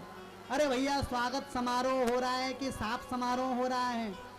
जैसे तैसे अपने गणों को लेकर के भगवान शंकर उस सभा से चले, कैलाश पर आए और कैलाश पर आकर के अपनी पत्नी सती से एक बार भी यह नहीं कहा भगवान शंकर ने कि हे देवी सती, आज तुम्हारे पिता ने हमारा इतना बड़ा अपमान कर दिया है, तुम्हारे पिता ने हमारा इतना घनघोर अपमान किया है। कोई चर्चा नहीं। लेकिन समय बीता और दक्ष के मन का क्रोध शांत नहीं हुआ। मन में जो क्रोध की अग्नि भड़क रही थी दक्ष की, वो शांत नहीं हुई। दक्ष आए, हरिद्वार में कनखल में गए और एक बारहस्पत्य नाम का यज्ञ किया, जिस यज्ञ के आचार्य बने महात्मा भृगु। संसार में, ब्रह्मांड में जितने भी देवी देवता, संत, महात्मा, ऋषि, मुनि कहे और सुने जाते थे, सबको लिख लिख करके चिट्ठी पत्री भेजी गई महाराज। लेकिन भूत भावन भोलेनाथ भगवान नीलकंठ शंकर को कोई चिट्ठी पत्री नहीं भेजी गई। समय पर समय बीता और यज्ञ की तिथि नजदीक आई। जैसे ही यज्ञ की तिथि नजदीक आई तो भगवान शंकर, अब सब देवताओं को पता है कि भगवान शंकर को नहीं बुलाया है। भगवान शंकर तो कैलाश में अपने मस्त होकर के ध्यान में बैठे हुए हैं, लेकिन सारे विमान चल भगवान शंकर के ऊपर से ही रहे हैं। भगवान शंकर तो आत्माराम मस्त, लेकिन देवी सती ने जब विमानों को जाते हुए देखा तो रह नहीं पाई। हे राम राम, क्या बात है, आज के समय में न तो कुंभ का मेला ही है, न कोई ऐसा विशेष पर्व त्योहार है कि जो सारे देवता सर पर पैर रख करके हरिद्वार जा रहे हैं। तो एक विमान में कुछ देवांगनाएं जा रही थी, अप्सराएं जा रही थी। तो हाथ करके पूछा, बहन ने किधर को, कहाँ चल दी? तो एक देवी ने कहा, अरे बहन सती, तू अभी केवल घर में बैठी हुई है। अरे राम राम राम, तुझे कुछ पता नहीं? सती को लगा ऐसी कौन सी बात है जो हमें पता नहीं है। अरे बहन, हरिद्वार में तेरे पिताजी ने पता है कितना बड़ा यज्ञ करा हुआ है। देवता लोग बता रहे थे कि ऐसा यज्ञ आज तक किसी ने पहले कभी किया नहीं और शायद ही कोई कर पाए। ऐसा यज्ञ पहले करा नहीं गया, देखा नहीं गया, सुना नहीं गया, और तू अभी तक केवल यहीं बैठी हुई है। अब माता सती को काटो तो खून नहीं। माता सती को लगा कि हे भगवान, मेरे पिता के घर में इतना बड़ा यज्ञ और मुझे ही पता नहीं। लेकिन पिता के सम्मान पर कोई आंच ना आए तो कहा, अच्छा अच्छा पिताजी के घर जा रही हो, हाँ हाँ नेक नेक तुम पहुंचो। ओ बाबा जरा ध्यान से उठे तो हम भी अवही चले आवे। देवांगनाएं तो चली, लेकिन माता सती के मन में अंतर्द्वंद उत्पन्न हो गया। क्या बात हो गई कि मेरे पिता की मैं इतनी लाडली और मेरे पिता ने मुझे नहीं बुलाया। चल करके मुझे अपने पिता से इस विषय में वार्तालाप तो करना ही चाहिए। लेकिन कोई चिट्ठी भी नहीं आई है, कोई पत्री भी नहीं आई है। पता नहीं मेरे बाबा भोलेनाथ चलेंगे कि नहीं चलेंगे। तो क्या करें? तो भगवान शंकर के चरणों में आकर के देवी सती ने भगवान शंकर के चरण दबाने प्रारंभ किए। भगवान शंकर ने आंखें खोली और कहा कि देवी क्या बात है, आज नेक बढ़िया चरण दबा रही हो। बोले नहीं नहीं महाराज, कुछ नहीं, हम पतिव्रता स्त्रियों का धर्म है कि अपने पति की सेवा को हम जितना करें वही हमारे सौभाग्य का कारण है। पति की सेवा करना ही हमारा परम कर्तव्य है। भगवान शंकर ने कहा वो सब तो ठीक है, लेकिन कुछ आज ज्यादा ही सेवा कर रही हो, क्या बात है, कुछ मन में बात है क्या? तब अपनी बात को घुमा के कहा कि हे भगवान, प्रजापतिस्ते श्वशुरस्य साम्प्रतम् निर्यापितो यज्ञमहोत्सवः किल वयं च तत्र सराम वामते यद्यर्थ्यतामि विबुधा व्रजन्ति। हे भूत भावन भोलेनाथ, आपको कुछ खबर भी है? अरे देवता लोग बता रहे थे कि आपके ससुर जी ने, अब देखो कैसे कह रही हैं माता जी, ये नहीं कह रही कि मेरे पिताजी ने, कहीं चिढ़ न जाएं। बोले आपके ससुर जी ने भगवान सुना है हरिद्वार में कितना बड़ा यज्ञ रचा है। देवांगनाएं बता रही थी, देवता लोग बता रहे थे कि भगवान ऐसा यज्ञ कोई कर नहीं सकता जैसे आपके ससुर जी ने किया है। और महाराज, अरे हम 16 बहनें हैं और जब से विवाह हुआ है तब से आज तक कबहू एक दूसरे से मिल ना पाए। तो महाराज आप भी चलिए, मैं भी चलती हूँ, आप भी अपने सगे संबंधियों से मिलेंगे, मैं भी अपनी बहनों से मिलूंगी। महाराज कितना आनंद आ जाएगा। भगवान शंकर ने कहा कि हाँ देवी, चलने में तो कोई बुराई नहीं है, लेकिन कोई निमंत्रण आया है क्या? माता सती ने कहा कि भगवान, निमंत्रण की चिट्ठी तो नहीं आई है, लेकिन भेजी जरूर होगी।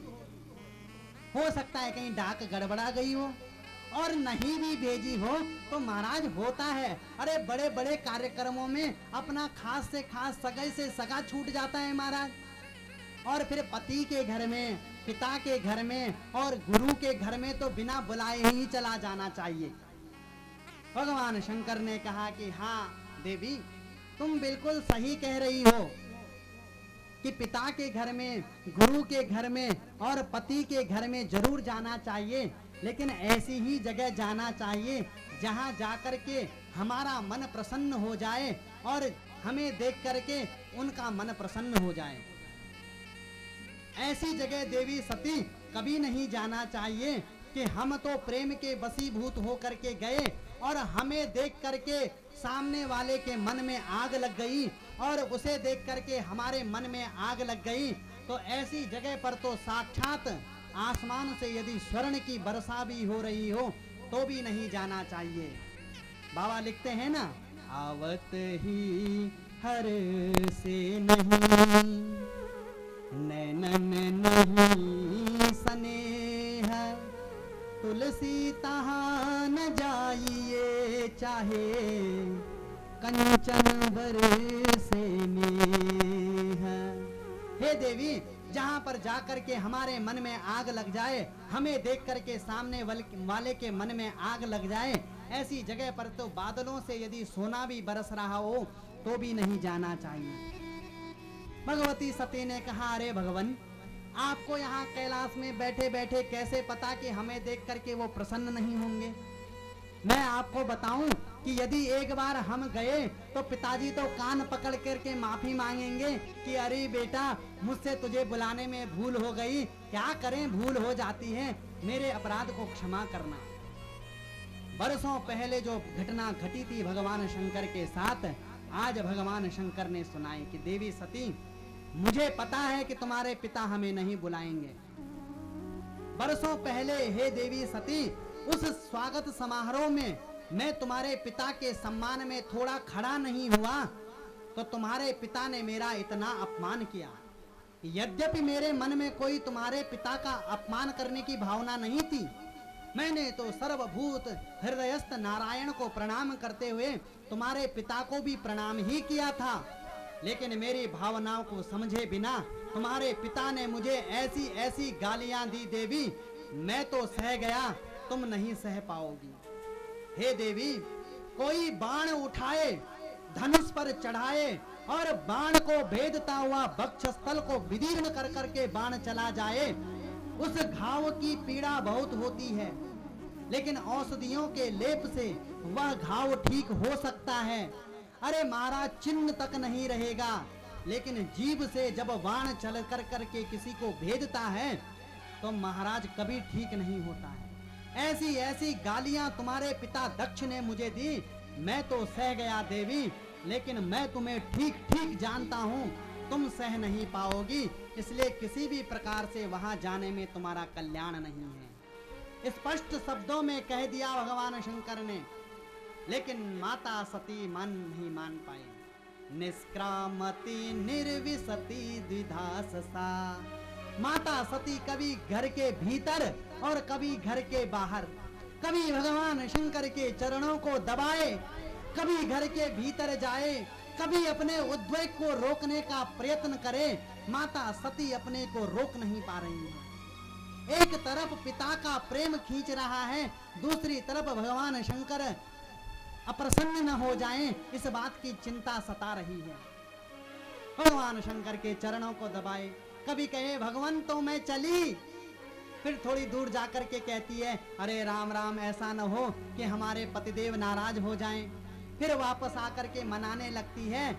तो ऐसा करते करते सती ने अंत में निर्णय ले ही लिया कि ऐसे यज्ञ रोज रोज होते नहीं हैं, मैं अपने पिता के घर जाऊंगी, पिता को मनाऊंगी, वो आएंगे, भगवान शंकर को लेकर के जाएंगे तो बड़ा आनंद आ जाएगा। और अब की बार तो भगवती सती चली। भगवान शंकर ने नेत्र खोले, नेत्र खोल करके जैसे देखा कि ओहो, इस समय तो सती बड़ी दूर चली गई है, तो तुरंत नंदी भृंगी इत्यादि समस्त गणों को बुलाया। गणों को आदेश दिया कि हे शिव गणों, जाओ और भगवती सती को सकुशल उसके पिता दक्ष के यहाँ पहुंचा करके आओ। भगवान शंकर की आज्ञा को सिरोधार्य कर करके शिव गण चले। अरे माताजी प्रणाम, अरे हम गणों के होते हुए, हम सेवकों के होते हुए आपको पैदल जाना पड़े महाराज देवी, तो धिक्कार है हमारे जीवन को। हे माता बताइए हमें कहाँ जाना है। भगवती सती ने कहा अरे शिव, आओ आओ गणों, हाँ हाँ मेरे पिता के घर में बहुत विशाल यज्ञ है, हाँ हाँ तुम भी चलो। और वो शिव गणों से घिरी हुई देवी भगवती कैलाश से चली। बोल सती महारानी की। जो शिव गणों से घिरी हुई भगवती सती चली, हरिद्वार में कनखल में पहुंची। जैसे ही पिता के घर में पहुंची, तो जैसे ही पहुंची, कल तक जो बड़े बड़े देवता माता सती के चरणों में प्रणाम किया करते थे, साष्टांग दंडवत किया करते थे, जैसे ही आज सती को देखा तो तुरंत अपना मुंह फेर लिया। माता सती को ये व्यवहार बड़ा अटपटा लगा। माता सती को लगा कि ये देवता कल तक मुझे प्रणाम करा करते थे, आज मुंह फेर रहे हैं, कहीं मेरे पति ने जो बात कही वो सही तो नहीं है। लेकिन देवताओं से मन को हटाया, थोड़ी आगे गई तो बहनें मिली। तो बहनों ने कहा अरे बहन सती आओ आओ, अरे हम तेरा ही रास्ता देख रहे थे। अरे जैसे ही बहन हमें पता चला कि पिताजी ने तुझे नहीं बुलाया है, हमें तो बड़ा दुख हुआ। अब देखो जानते सब हैं, माता सती की दुखती हुई रग पर सब हाथ धर रहे हैं। माता सती ने कहा कि इनसे भी मन को हटाओ। मायके में यदि सबसे बड़ा सुख किसी का है तो वो है माँ का। यदि माँ है तो मायका है, और माँ नहीं है तो मायका नहीं है। और सती के न आने की किसी के हृदय में यदि पूर्ण पीड़ा थी तो केवल देवी प्रसूति के। राम राम राम। अरे मेरी बेटी सती को जब पता चलेगा कि माँ के रहते हुए भी मायके में किसी ने मुझे याद नहीं किया, माँ के रहते हुए भी किसी ने मुझे नहीं बुलाया, तो बिचारी के हृदय पर कितनी व्यथाओं का पर्वत टूट पड़ेगा, कितनी बिजलियां गिरेंगी। ऐसा खिन्न मना होकर के देवी प्रसूति अपने कक्ष में बैठी हुई थी, और माता सती ने जैसे ही प्रकोष्ठ को खोला तो अपने प्रकोष्ठ में जहां सती को आते हुए माता प्रसूति ने देखा, तो भुजा पसार करके अपने हृदय से माता सती को लगा दिया। तब जा करके माता सती के कलेजे को ठंडक प्रदान हुई। लेकिन दैव की जो करनी है महाराज, वो बड़ी खतरनाक है। विनाश काले विपरीत बुद्धि, इसीलिए कहते हैं माता के हृदय से लगी हुई भगवती सती के मन में अचानक विचार आया कि क्या बात हो गई, देवताओं ने मुझे प्रणाम नहीं किया, बहनों ने भी मुझे ताने मारे, और मेरे पिता ने मुझे यज्ञ में नहीं बुलाया। तो चल करके देखना चाहिए कि आखिर क्या बात हो गई है। माता के हृदय से लगी सती ने माता के आलिंगन को छोड़ा और काल की तरफ बढ़ चली। जैसे ही माता यज्ञशाला की ओर बढ़ी, और दक्ष का तो कठोर आदेश है कि शिव से प्रेम करने वाला मेरा द्रोही है, शिव से जिसका प्रेम है उससे मेरा द्रोह है। जैसे ही शिव संबंधी भगवती सती को अपने सम्मुख आते हुए देखा तो दक्ष प्रजापति ने अपना मुख फेर दिया, माता सती की ओर पीठ कर दी। माता सती ने जब अपने पिता का ये व्यवहार देखा, ऐसा व्यवहार देखा, तो माता सती इस अपमान को सहन कर नहीं पाई।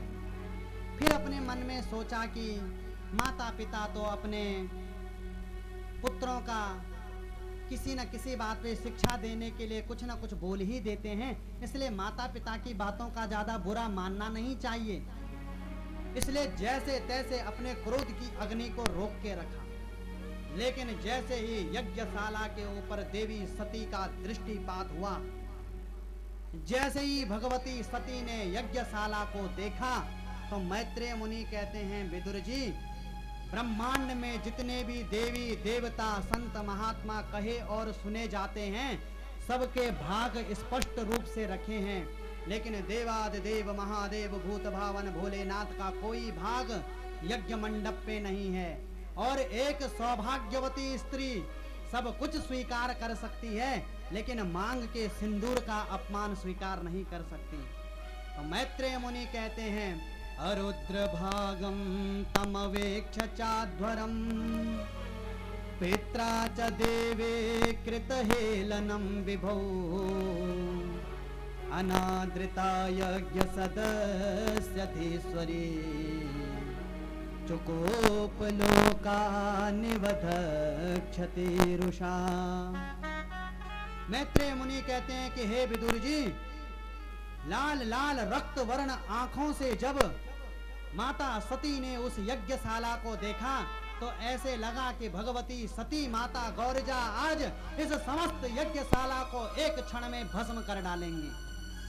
अपने पति का जब ऐसा अपमान देखा, तो अपने पिता दक्ष प्रजापति को लक्ष्य करा, हे पिताश्री, अरे तुम्हें यह दक्ष का पद क्या प्राप्त हो गया है, तो तुम्हें अपने मन में इतना अहंकार उत्पन्न हो गया है कि तुम साक्षात भूत भावन भोलेनाथ का अपमान कर रहे हो। उन भूत भावन भोलेनाथ का तुम अपमान कर रहे हो जो कर्पूर गौरम करुणावतारम है। अरे करुणा कर करके प्राणियों के समस्त अपराधों को जो क्षमा करते रहते हैं, उन पर अपनी कृपा का वरद हस्त पधराए रहते हैं। यद्वयक्षरम नाम गिरे ऋतिम निर्णाम सकृत प्रसंगा दगमा सुहंति तत्। अरे एक बार व्यक्ति के मुख से शिव नाम प्रकट हुआ, जहां व्यक्ति ने शिव कहा, बस शिव कहते ही उसके तमाम अमंगल उसी समय भस्म हो जाते हैं। तुमने ऐसे भगवान शंकर, कृपा मूर्ति भगवान शंकर का अपमान किया है। क्या कह रहे थे पिताश्री तुम कि मेरा पति चिता की भस्म को लगाने वाला है, नरमुंडों की माला को धारण करने वाला है। हे पिता दक्ष, पूछ अपने ब्रह्मा और विष्णु से कि जब मेरे भूत भावन भोलेनाथ कैलाश पर विराजमान होते हैं, तो तेरे ब्रह्मा और विष्णु उनके चरणों की चरण रज को अपने मस्तक पर धारण कर करके पवित्र हुआ करते हैं। तूने ऐसे मेरे भूत भावन भोलेनाथ का अपमान किया। अरे तुम्हारे प्रेम पर मुझे कितना विश्वास था। मैं पागलों की भांति कैलाश को छोड़ करके तुम्हारे घर चली आई और तुमने मेरे पति का ऐसा अपमान किया। अरे मेरे पति भगवान शंकर ने तो कैलाश में ही कह दिया था कि हे देवी वहां मत जाओ, लेकिन मुझे तुम्हारे प्रेम पर इतना विश्वास था। अब जब मैं यहाँ से लौटूंगी, जब मेरे पति शंकर मुझे कहेंगे कि आओ आओ दक्ष कुमारी, आओ दाक्षायणी देवी, कहो क्या स्वागत रहा, तो महाराज वो अपमान मुझसे सहा नहीं जाएगा। आज जीवन में प्रथम बार पता चला है कि मेरे इस शरीर में एक शिवद्रोही का रक्त है। तो हे पिता, जब तक यह शरीर है तभी तक तो मैं तुम्हारी पुत्री और तुम मेरे पिता हो ना। तो हे पिताजी, अतस्तवोत्पन्नमिदं कलेवरम न धारयिष्ये सित कंठ गर्हिणः जगदस्य मोहादविशोऽधिमन्दसो जुगोप्सितस्योद्धरणं प्रचक्षते।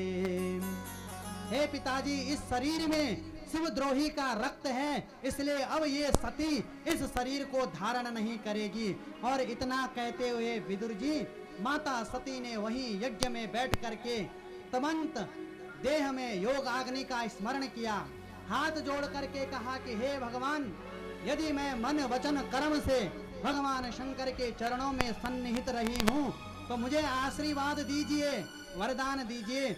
जब जब भी इस सती का जन्म हो तो पति के रूप में हमेशा भगवान शंकर ही मुझे प्राप्त हों। और ऐसा कहते हुए भगवती सती ने योगाग्नि का स्मरण किया और योगाग्नि में क्रोध के कारण भगवती सती अपने देह को भस्म कर बैठी। बोल सती महारानी की। जब महारानी सती ने अपने देह का भस्म किया, महाराज हाहाकार मच गया। शिवगणों ने देखा कि हमारी माताजी का अपमान, इस यज्ञ को तो हम रहने नहीं देंगे। और जो यज्ञ को विध्वंस करने के लिए धावा बोला तो यज्ञ के आचार्य भृगु मुनि ने रक्षोहण मंत्रों का प्रयोग किया। ऋगु नाम के देवता प्रकट हुए जिन्होंने सारे शिवगणों को मार करके भगा दिया। इधर नारद जी महाराज ने दौड़ लगाई। भगवान शंकर ध्यान में बैठे हैं। हिला करके कहा कि बाबा उठो, तुम्हें कुछ दीन दुनिया का पता भी है। भगवान शंकर ने कहा नारद क्या हो गया? बोले हे प्रभु, भवो भवान्या निधनम प्रजापते असत्कृतायाम अवगम्य नारदात्। हे भव, हे भगवान शंकर, तेरी भवानी आज अपने पिता दक्ष के घर में जाकर के जल मरी है और तुम तपस्या में बैठे हो। ओ महाराज, इतनी बात सुननी थी। भगवान शंकर तो कालम महाकाल कालम कृपालम। जैसे ही नारद के मुख से पता चला कि हमारी अर्धांगिनी सती ने प्राणांत कर दिया है तो महाराज वो क्रोध की कृपा, क्रोध मूर्ति बन करके उठ खड़े हुए। हे नारद, आज तक दक्ष अगर जीवित था तो केवल इसलिए कि हमारी पत्नी का वो पिता है, इसलिए उसके हर अपराध को हम क्षमा कर रहे थे। लेकिन अब जब हमारी पत्नी ही नहीं रह गई तो संबंध भी कैसा। क्रोध में फड़कते हुए भगवान शंकर ने जटा उखाड़ी और एक हिमखंड पर पटकी। महाराज शिव के समान ही एक भयंकर गण प्रकट हो गया। कालम महाकलाल दृष्टो ज्वलदग्नि मूर्धजः कपालमाली विविधोद्यतायुधः। भगवान शंकर का ही रौद्र रूप प्रकट हो गया। महाराज तुरंत हाथ जोड़ करके बोला, हे भगवान, तम किम करोमि, क्या आज्ञा है मुझे? भगवान शंकर ने कहा कि भो वीर ते भद्रम, हे वीर जा तेरा कल्याण हो। उसी का नाम हो गया वीरभद्र। बोल वीरभद्र भगवान की। हे वीर तेरा कल्याण हो, जा मैं तुझे आज्ञा देता हूँ। दक्षम सयज्ञम जयी, दक्ष को यज्ञ सहित समाप्त करके आ। भगवान शंकर से प्रेरित होकर के वीरभद्र महाराज चले कैलाश से। इधर देवताओं से पिटे हुए भगवान शिव के गण भी चले। मध्य मार्ग में दोनों मिले। अरे अब तो हमारे महाराज आ गए हैं और जिन देवताओं ने हमारी पिटाई करी है चुन चुन करके एक एक से बदला लेंगे महाराज। ओ महाराज, शिव के गण वीरभद्र के साथ में जब चले तो ऐसा लगा कि त्रिलोक में आंधी छा गई। महाराज दूर से उठते हुए उस धूल के गुब्बारे को जब यज्ञ में बैठे हुए देवताओं ने देखा तो महाराज कोई निर्णय नहीं ले पाया। किसी ने कहा कि भैया देखो देखो, देख रहे हो तुम कितना बड़ा धूल का गुब्बारा सामने से चला आ रहा है। तो एक ने कहा कि भैया बड़ा भारी कोई चोरों ने उत्पात मचाया होगा और चोर सारे चोरी करके जा रहे होंगे, तो डाका जब डाल रहे होंगे तो उनके भागने से धूल उड़ रही होगी।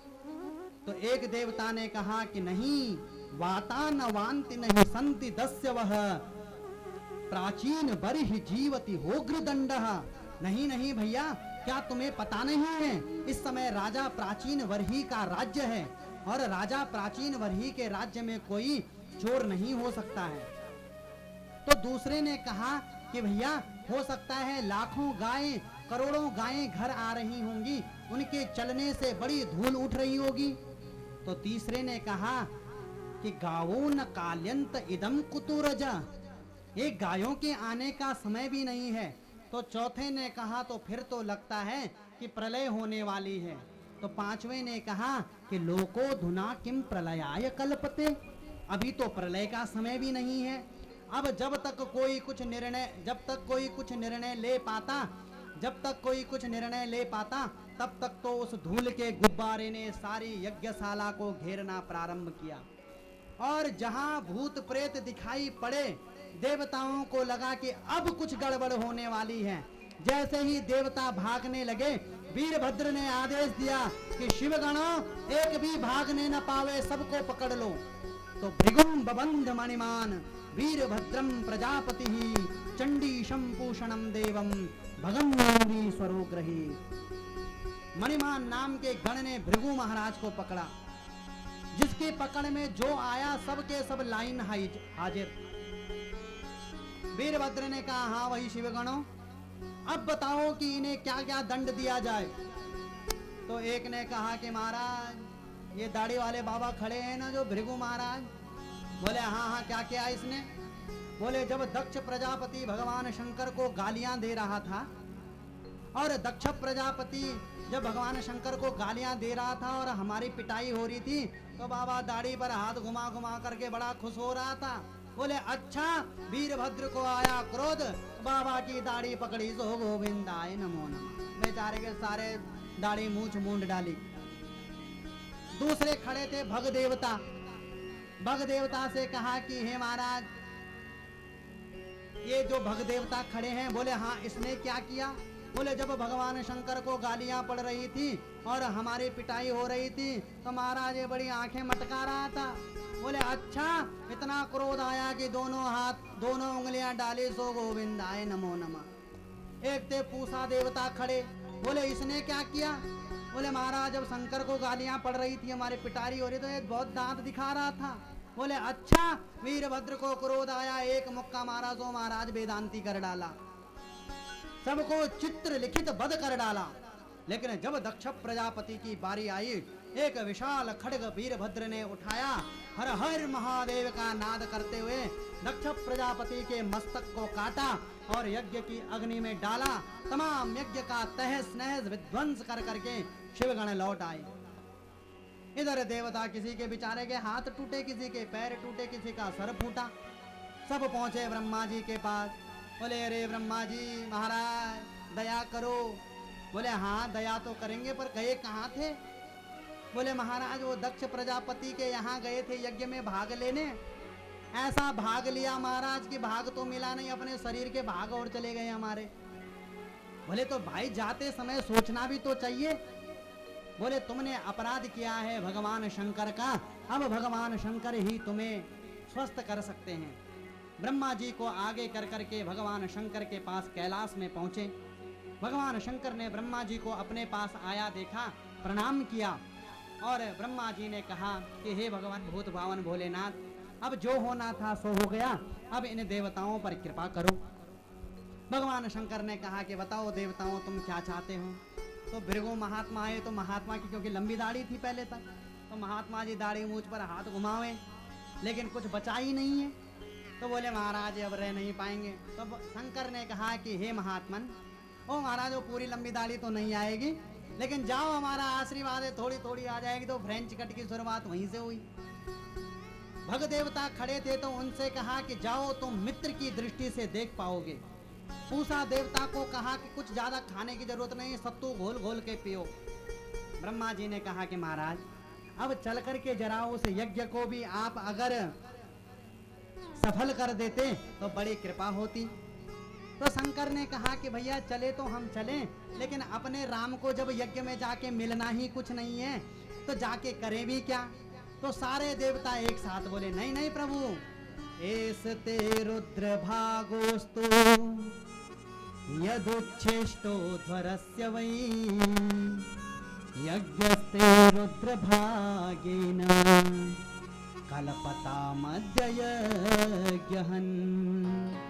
हे यज्ञहंता भोलेनाथ, हम समस्त देवता ऋषि आपको यह वचन देते हैं कि आज के पश्चात यज्ञ के बाद जो भी सामग्री शेष रह जाएगी उस पर आपका ही अधिकार होगा। भगवान शंकर ने कहा जो मिले सो मिल गया। भगवान शंकर कैलाश से आए, उतरे कनखल हरिद्वार की भूमि पर। ब्रह्मा जी ने कहा कि महाराज यज्ञ को सफल कीजिए। भगवान शंकर ने कहा जजमान को बुलाइए। ब्रह्मा ने कहा कि महाराज धड़ तो ये पड़ा हुआ है जजमान का, सिर गोविंदाय नमो नमः हो गया। अपने ससुर जी की जब ऐसी दुर्दशा देखी भगवान शंकर ने, बड़ा कष्ट हुआ, तो एक बकरे का सर लिया और बकरे का सर भगवान शंकर ने दक्ष प्रजापति के मस्तक पर जोड़ा। अब कैसे जोड़ा, क्या विधि रही होगी, ये तो भगवान शंकर ही जानते हैं, उसका व्याख्यान तो हम नहीं कर सकते। लेकिन भगवान शंकर ने दक्ष प्रजापति के मस्तक में एक बकरे का मस्तक जोड़ा, अपनी प्राण शक्ति का आधान किया, तो दक्ष प्रजापति के शरीर में पुनः प्राणों का संचार हुआ। भगवान शंकर को जब समक्ष देखा तो जीवन भर भगवान शंकर से द्वेष किया। जब तक मानव का मुख रहा, इंसान का मुख रहा, तब तक शंकर की स्तुति नहीं करी। आज बकरे का मुख लगा तो स्तुति कर रहा है। भूयान अनुग्रह अहो भवता कृतो मे दंडस्त्वया मद्भृतो यदपि प्रलब्धः न ब्रह्म बंधु सचवाम भगवन्नवज्ञा तोभ्यं हरेश्च कुत एव धृत व्रतेषु। हे भगवान, आपने दंड देकर के मुझ पर उपकार ही किया है। दंड देकर के आपने मुझ उद्दंडी को सुधारा ही है। ठीक वैसे ही जैसे एक गायों को पालने वाला जो ग्वाला होता है, अपने गायों को प्राणों से अधिक प्रेम करता है। कदाचित वन में किसी गाय के ऊपर शेर, बाघ, भालू, कोई हिंसक जानवर आक्रमण कर दे तो महाराज एक ग्वाला अपने प्राणों की बाजी लगा कर अपनी गाय की रक्षा करता है। लेकिन हे प्रभु, वही गाय जब किसी के घरों में जाकर के, किसी के खेत खलिहानों में जाकर के उत्पात करती है तो एक डंडा भी मार देता है। तद ब्राह्मणान परम सर्व विपत् सुपासी पालः पशु निव विभो प्रगृहीत दंडः। हे भगवान, आपने मैं बड़ा श्रीमदांध हो गया था, लेकिन बकरे का मुख है तो बकरे की भाषा में ही स्तुति कर रहे हैं, तो भगवान शंकर को बड़ा क्षोभ हुआ। भगवान शंकर तत्क्षण प्रसन्न हो गए। इसलिए भगवान शंकर का पूजन अर्चन करने के पश्चात आज भी भक्त लोग बम बम बम बम कर करके स्तुति करा करते हैं। उससे भगवान शंकर को अपने ससुर दक्ष प्रजापति की याद आती है और भगवान शंकर प्रसन्न हो जाते हैं। जहाँ भगवान शंकर प्रसन्न हुए तत्क्षण उनके मध्य में भगवान श्रीमन नारायण प्रकट हुए। सबने मिलकर करके भगवान शंकर की स्तुति करी और अंत में बड़े दिव्य और प्यार से, बड़े भाव के साथ में समस्त ब्राह्मणों ने मिलकर करके भगवान की स्तुति करी। तो ब्राह्मणा ऊचु, सारे ब्राह्मण कह रहे हैं कि हे भगवान, त्वं क्रतुस्त्वं हवेस्त्वं होताशः स्वयं, त्वं क्रतुस्त्वं हवेस्त्वं होताशः स्वयं, त्वं हेमन्त्रः सामिद्धर्भपात्राणि च, त्वं सदस्य ऋत्विजो दम्पती देवता, अग्निहोत्रं सदा सोम आच्यं पशो, त्वं पुरागां भसायां महासो करो, दष्टया पद्मनिं वारणेन्द्रो यथा, तोयमानो नदन्लीलया योगिभिर्युच्छहरतत्रयी गा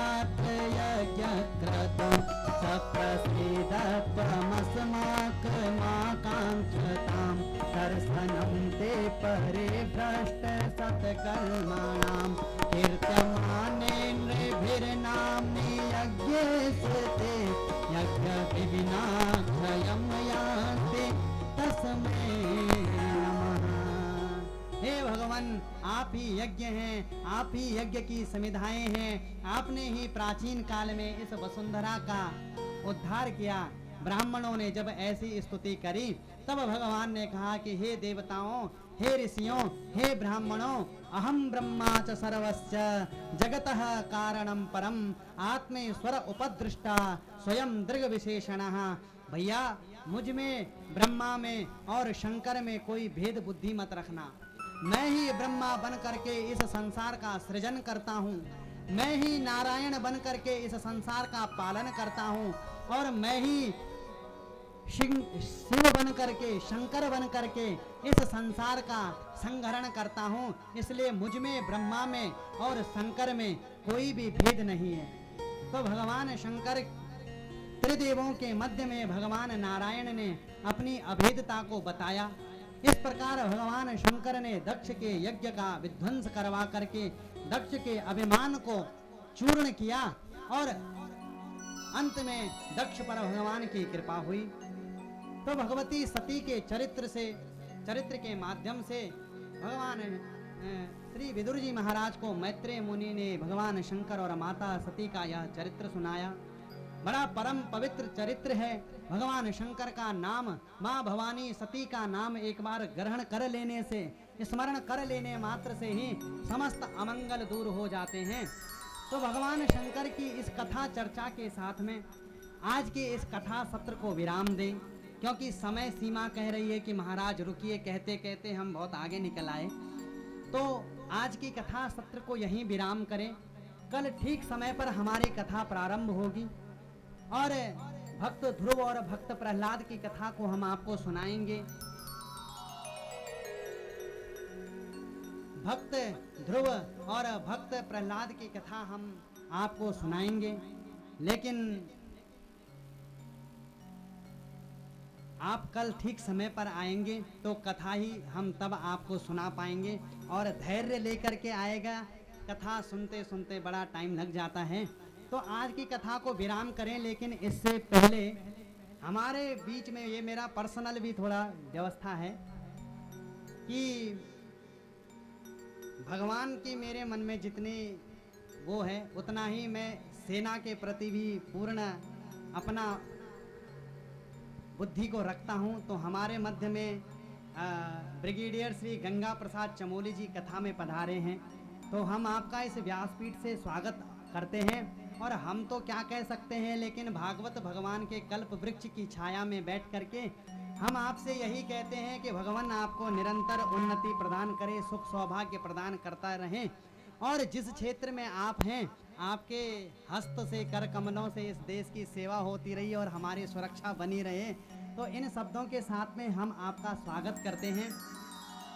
तो कथा को हम आज यहीं विराम करें, और विराम करने के आप भी भगवान शंकर के नामों का कुछ उच्चारण कर लीजिए। उसके पश्चात आरती कीजिए, और आरती के पश्चात प्रसाद लेकर के अपने अपने गंतव्य को जाइए। बोल भक्त वत्सल भगवान के सर्वे भवन्तु सुखिनः, सर्वे सन्तु निरामयः, सर्वे भद्राणि पश्यन्तु, माँ कश्चित् दुःख भाग भवेत्।